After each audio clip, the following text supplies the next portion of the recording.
Chers frères et sœurs, bonjour. Troisième jour de notre semaine de prière. Aujourd'hui, nous allons continuer à méditer l'évangile de Matthieu. Et nous allons voir en fait la réponse que Jésus donne à cet homme riche qui lui pose la question: Seigneur, que dois-je faire pour gagner, pour avoir en héritage la vie éternelle? Donc, commençons notre journée par cette petite prière, par cette petite méditation.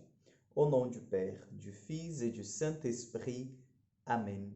Seigneur, nous te rendons grâce pour cette journée, pour le don de nos vies, pour ta providence, pour le pain que nous avons sur la table, Seigneur, pour tous ces petits détails qui sont fruits de ton amour et de ta providence. Et nous te confions, Jésus, tous ceux qui n'ont rien à manger, tous ceux, Seigneur Jésus, qui ont faim et ont soif aussi de ton amour, de ta parole, que eux aussi, Seigneur, ils soient rassasiés par ta providence, par ton amour, par aussi, Seigneur, tes paroles. Amen.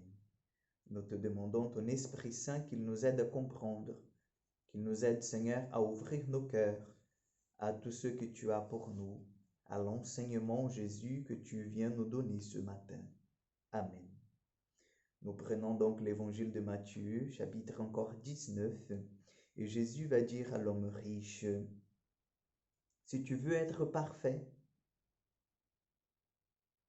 va, vends ce que tu possèdes, donne-le aux pauvres, et tu auras un trésor dans les cieux.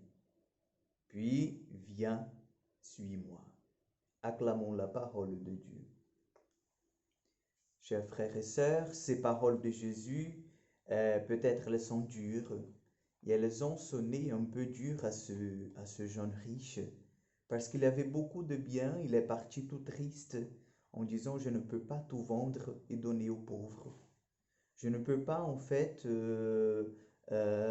vendre mon héritage, cet héritage en fait qui m'a été passé par mon papa, qui fait déjà partie de ma famille de génération en génération.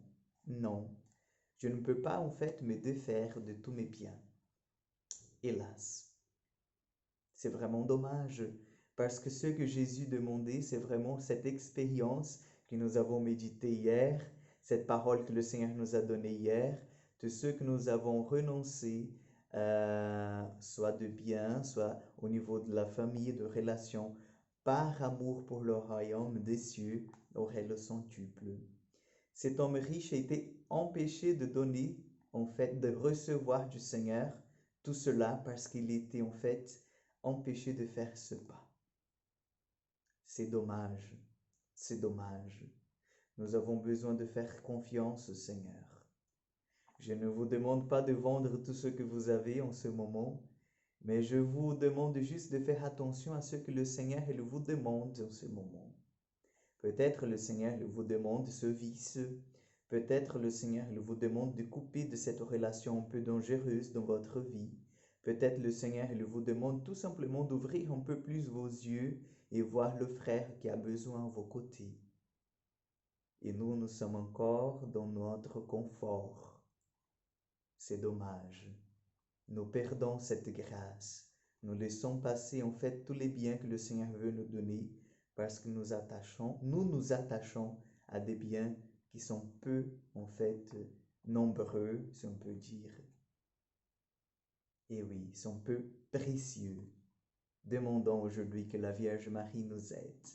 Demandons aujourd'hui que la Vierge Marie intercède pour nous, qu'elle intercède pour tous ceux qui sont encore en fait dans cette situation d'attachement aux biens matériels, le bien qui passe. Ils n'arrivent pas à voir les biens spirituels, les biens qui ne passent jamais, qui sont encore plus précieux que ceux de cette terre. Je vous salue Marie, pleine de grâce.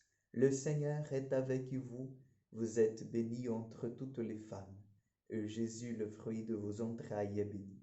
Sainte Marie, Mère de Dieu, priez pour nous pauvres pécheurs, maintenant et à l'heure de notre mort. Amen. Le Seigneur soit avec vous, que Dieu Tout-Puissant vous bénisse, le Père, le Fils et le Saint-Esprit. Amen. À demain pour encore une prière du jour. Que Dieu vous bénisse.